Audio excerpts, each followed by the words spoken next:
गोगो दीदी योजना का फॉर्म तो इन्होंने भरवा दिया सबसे।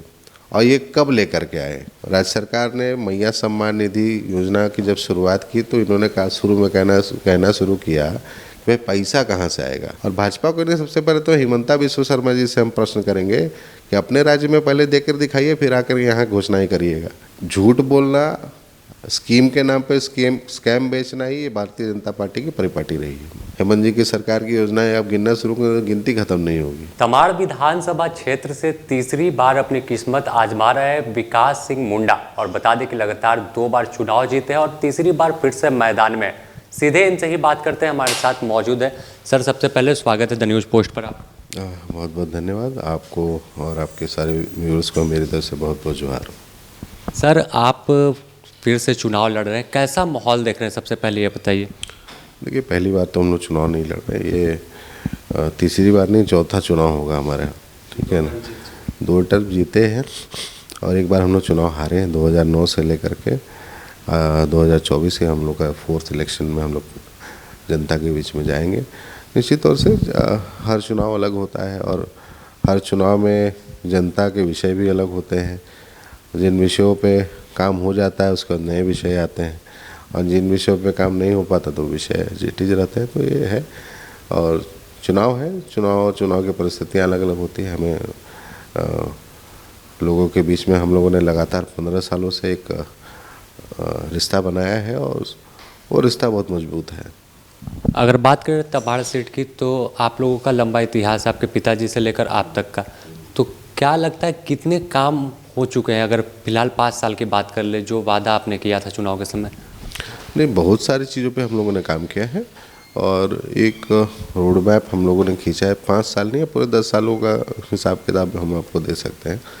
आप इन 10 सालों में देखेंगे तो हमें जो विधानसभा जिस वक्त मिला था, तमाम विधानसभा, उसमें पूरे विधानसभा क्षेत्र में आप देखिएगा बेसिक इंफ्रास्ट्रक्चर के नाम पर तो जो हालत थी बहुत ही बुरी थी। आज बहुत हद तक हम लोगों ने इन 10 साल में बेसिक इंफ्रास्ट्रक्चर को आज के दिन में बहुत बेहतर किया है और साथ ही बेहतर ही नहीं किया है बल्कि एक मॉडल के रूप में भी चीज़ों को हम लोगों ने स्थापित करके दिखाया है। आप देखिए कि जो सड़कें थी पहले, कहीं भी आप NH के दाएं बाएं जाए, कहीं पर भी आपको अच्छे ढंग की सड़कें नहीं मिलती थी। आज बहुत सड़कों को हमने सुधार दिया है। कुछ सड़कें हैं जो बची हुई हैं, उसको भी हम लोग आने वाले समय में ठीक ठाक करा देंगे। और साथ ही पहले आप देखिए कि हमारा विधानसभा क्षेत्र में हेल्थ इंफ्रास्ट्रक्चर बहुत ही लचर स्थिति में, जो अनुमंडल अस्पताल आज के दिन में आप देख रहे हैं, वो एक खंडर था। उसको हम लोगों ने बना करके वहाँ अस्पताल को अच्छी तरीके से इस्टेब्लिश किया। आज देखिए कि ये अनुमंडल अस्पताल ग्रामीण क्षेत्र में होने के बाद भी यहाँ डायलिसिस जैसे आपको चीज़ें यहाँ सेवाएं दे रही है। उसके साथ साथ ये सिर्फ डायलिसिस ही सेवा नहीं दे रही बल्कि फ्री ऑफ कॉस्ट दे रही है। जो आप रांची में अगर आप जाएँ तो बहुत सारे अस्पतालों में तो पहले तो आपको नंबर लगाना पड़ेगा, प्लस कॉस्टली भी है। ऑर्थो के डॉक्टर यहाँ पे परमानेंट रहते हैं। आपको यहाँ पे मॉल न्यूट्रिशन सेंटर चलता है, डॉक्टर्स अवेलेबल है। आपको कई तरह के स्पेशलिस्ट डॉक्टर, जैसे आपको डेंटिस्ट यहाँ पे परमानेंट बैठते हैं। तो कई ऐसी चीज़ें हैं जिनको कराने में हम लोग अभी तक सफल रहे हैं। और साथ ही एक 10 साल में हम लोगों ने बेसिक इंफ्रास्ट्रक्चर को बहुत हद तक सुदृढ़ करने में हम लोग कामयाबी पाए हैं। मैं ये कह सकता हूँ कि आने वाले समय में भी ये काम लगातार करने की ज़रूरत है, ताकि देखिए आप जैसे अपने घर को बनाते हैं तो एक ही बार घर बनाने के बाद उसको छोड़ तो नहीं देते, समय बेसमय उसको आप रिपेयर भी करते रहते हैं, मेंटेन भी करते हैं। तो ये काम हमेशा चलता रहता है। विधायक जी, आप बुंडू में ही रहते हैं, लेकिन बुंडू में देखें हम लोग जब घूम रहे थे तो एक तालाब है पास में, वहाँ पे गंदगी का अंबार है जिससे बीमारी की भी आशंका हो सकती है। सौंदर्यीकरण पर भी पैसे उस पर खर्च हुए, तो आखिर कमी कहाँ रह गई कि वो अधूरा रह गया? ये अधूरा नहीं रह गया है। वो बड़ा तालाब में 2 फेज का काम था, 1 फेज का काम हमने किया। आपको जानकारी उसमें ज़रूर प्राप्त करनी चाहिए कि पहले क्या होता था, नालियों का गंदा पानी सीधे चले जाता था। हम लोगों ने उस पर STP प्लांट लगवाया है, जिसमें अब नालियों से आने वाला जो गंदा पानी या फिर जो गंदगी कचरा जो आता था वो फिल्टर हो करके साफ पानी अब जाता है। अब उसके सुंदरीकरण की जहाँ तक बात है, वो 2nd फेज का काम था। पहले तो था कि तालाब को हम लोग सुरक्षित करें, पहले तो तालाब में आप सोच लीजिए कि गंदा पानी जैसे आ रहा है नालियों को सीधे वहीं पे चला जाता था। उससे हम लोगों ने निजात दिलाने में सफलता पाई है। अब वहाँ क्या है कि आपको मैं बता रहा हूँ, एक फेज का जो काम है उसमें सुंदरीकरण के साथ साथ तालाब की जो सफाई है, पूरी सफाई कहने का मतलब ये है कि पूरा जलकुंभी वगैरह जो आपको दिख रहा है उसकी सफाई के साथ साथ उसका ब्यूटिफिकेशन का काम भी बचा हुआ है। तो एक फेज में तालाब को सुरक्षित करना था गंदे नालियों के पानी से, और जो गंदा कचरा सीधे तरीके से चला जाता था जिससे तालाब की बहुत क्षति हुई, उसको बचाने में हम लोग पहले फेज में कामयाब रहे हैं। तो उसका एक फेज का और काम है, उसके बाद किया करेंगे इसके काम को हम लोग। चलिए अगली बार उस काम को करेंगे। और अगर बात करें इस इलाके में कृषि पर निर्भर काफ़ी लोग हैं, लेकिन कोल्ड स्टोरेज जो है वो ठप पड़ा हुआ है।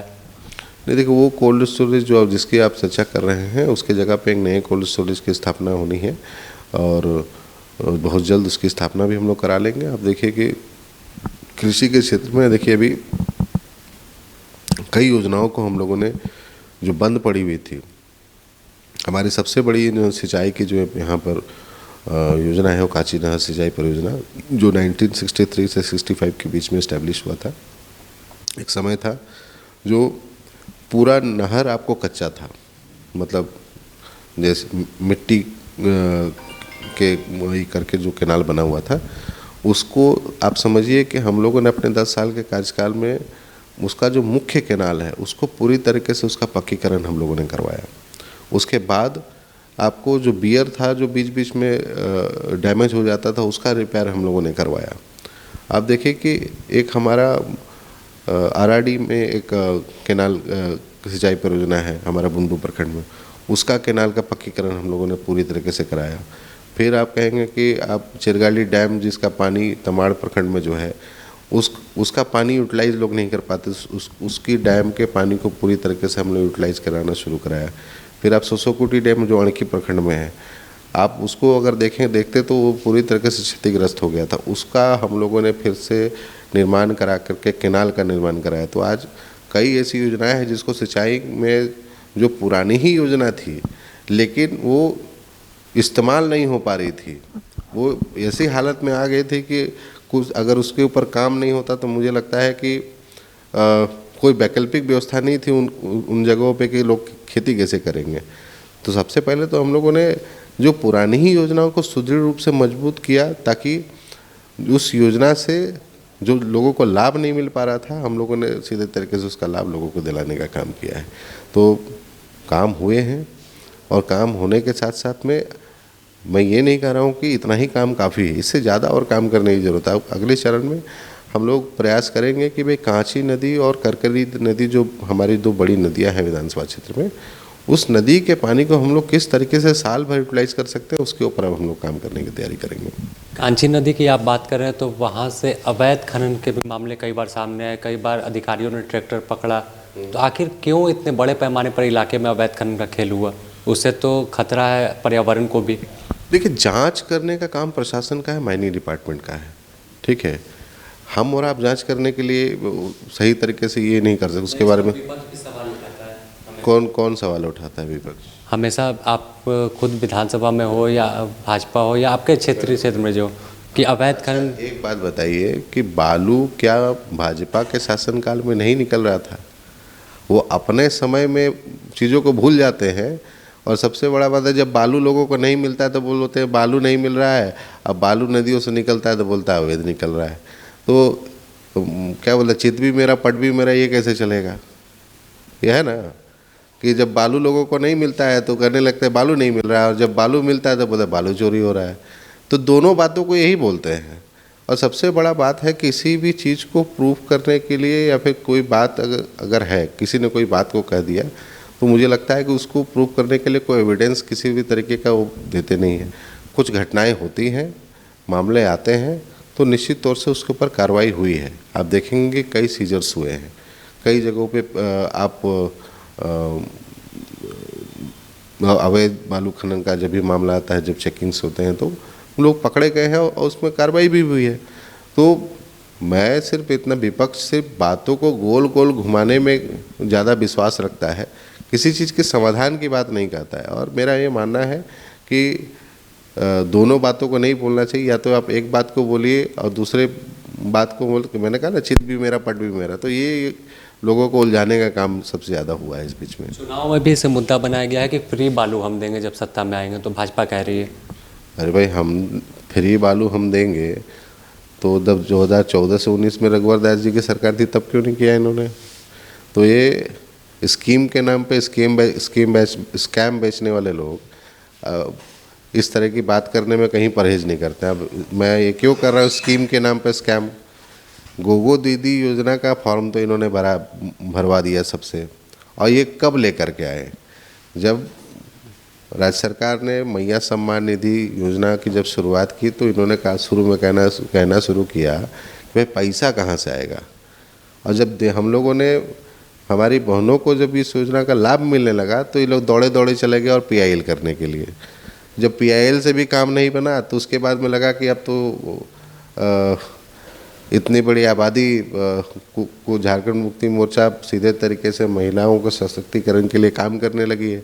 तब इनको लगा कि इस हमारी बहनों को दिग्भ्रमित कैसे करें, तो ये लोग फॉर्म भरने वाली योजना गोगो दीदी लेकर के आ गए। अब ये इसको स्कीम के नाम पे स्कैम ही कहेंगे कि भाई आप फॉर्म भरवा रहे हैं, लेकिन उसमें ना तो आधार कार्ड का कहीं कोई जिक्र है और ना ही आपको बैंक खाते का जिक्र है, और पैसा कौन देगा इसका भी कोई जिक्र नहीं है। तो ये आज से स्कैम बेच नहीं रहे, जब से भारतीय जनता पार्टी आई तब से इनका यही कहानी है। और सबसे पहले तो भाजपा को ये बताना चाहिए ना कि, और भाजपा को नहीं, सबसे पहले तो हिमंता बिस्व शर्मा जी से हम प्रश्न करेंगे कि अपने राज्य में पहले देकर दिखाइए, फिर आकर यहाँ घोषणाएं करिएगा।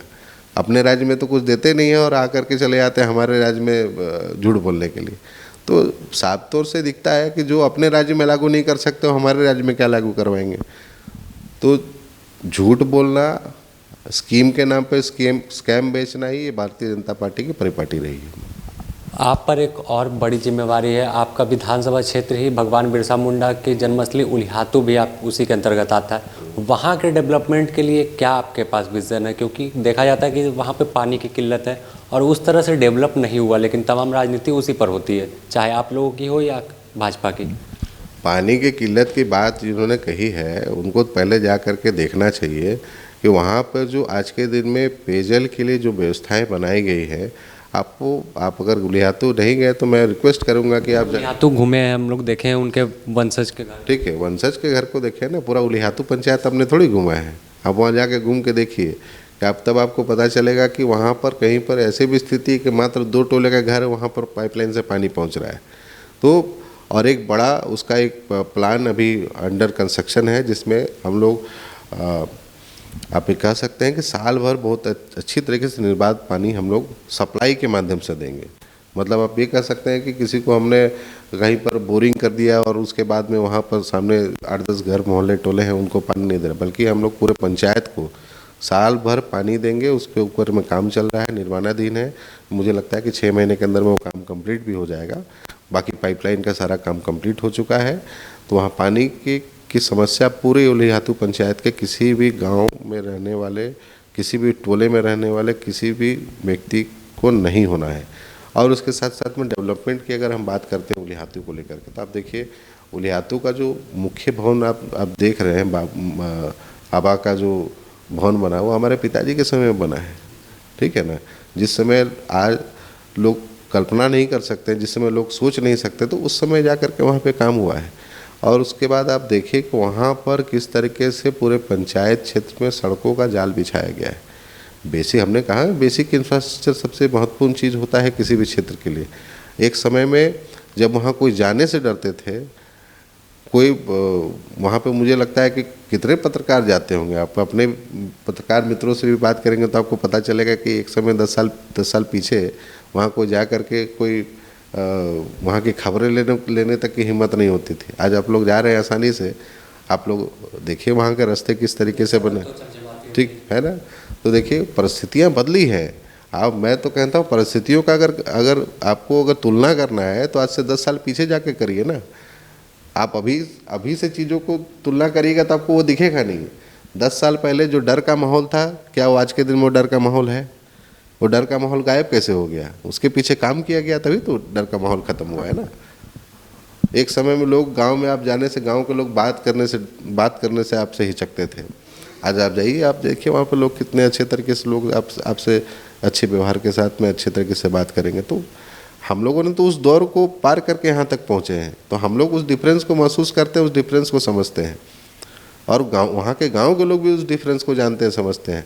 हम लोग उस समय वहाँ के लोगों के साथ संबंध स्थापित करने में कामयाब हुए थे, जिस समय कोई वहाँ पे जा करके लोगों से मिलना तक पसंद नहीं करता था, वैसे डर के माहौल में कोई जाना तक पसंद नहीं करता था।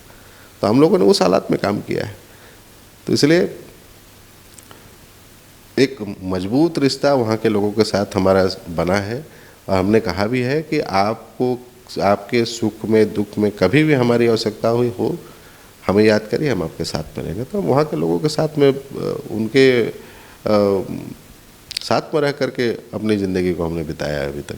तो निश्चिंत रहिए, वहाँ अभी तक जितने काम हम लोग करने में कामयाब हुए, और आगे भी लगातार बेहतरी के लिए हम लोग लगातार काम करते रहेंगे। चलिए एक और सवाल लेंगे कि चुनावी अखाड़े में है तो आप लोगों के पास हेमंत सोरेन, कल्पना सोरेन और भी कई नेता हैं, लेकिन सामने से कई बड़े केंद्रीय नेता, खुद प्रधानमंत्री आए, तो कैसे सामना करने की तैयारी है उन लोगों का?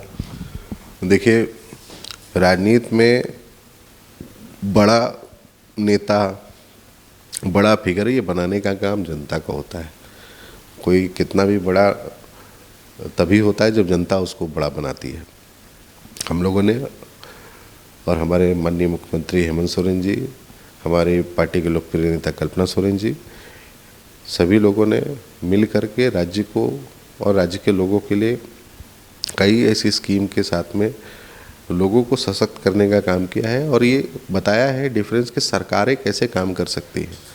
आप देखिए कि भारत सरकार के ऊपर तो सबसे बड़ा प्रश्न बनता है कि आज के महंगाई के दौर में आम लोगों को राहत देने का क्या काम कर रही है। कोई ऐसी योजना है जो सीधे तरीके से आम लोगों को लाभ पहुंचाती है? ऐसी एक योजना का नाम बता दे, खोजने से नहीं मिलेगा आज के दिन में। लेकिन हेमंत जी की सरकार की योजनाएं आप गिनना शुरू करें तो गिनती खत्म नहीं होगी। किसानों के लिए उन्होंने क्या करने का काम किया है? कोई भारत सरकार की ऐसी परियोजना जो राज्य सरकार परियोजना का नाम बताइए जो किसानों के लिए चल रही है। किसानों की आय दुगनी करने का ये लोग नाटक करते हैं, और आप देखें किसानों की हालत कितनी सुधरी, किसानों के उत्थान के लिए कितने पैसे भारत सरकार खर्च कर रही है। लेकिन राज्य सरकार देखिए एक तरीके से एक पहल उन्होंने शुरू किया कि भाई हम जो किसान जो सबसे ज़्यादा कर्ज में डूबता है उसके कर्ज को भी उतारने का सरकार ने काम किया है। तो हम लोग तो और हमारी सरकार देखिए सीधे तरीके से ये मानती है कि गांव के ग्रामीण गरीब गुरबा किसान के लिए जीने वाली हमारी सरकार है, उनके लिए हित में काम करने के लिए सरकार है। तो उनके लिए काम कर रहे हैं, हम लोग अपना काम कर रहे हैं। और जिनको जुमलेबाजी करनी है, जिनको नए नए तरीके से लोगों को झूठ बोलना है, वो अपना झूठ बोलने में काम कर रहे हैं, हम अपना काम। और हमारी सरकार आम लोगों की समस्याओं को समझ कर उन समस्याओं को ख़त्म करने का काम कर रही है। चलिए विधायक जी, आपको भी हमारी ओर से भी बहुत सारी शुभकामनाएं कि फिर आप चुनावी अखाड़े में हैं और मजबूती से लड़ाई लड़ें। तो विकास सिंह मुंडा थे और साफ तौर पर तमाम मुद्दों पर बताया कि कैसी योजना है, जो काम अधूरे रह गए उसे किस तरह से पूरा करना है। अब आखिर जनता को तय करना है कि वोट देकर विकास सिंह मुंडा को फिर से भेजती है या किसी और पर भरोसा दिखाती है। अपने सहयोगी संतोष के साथ Sameer, the news post, Ranchi.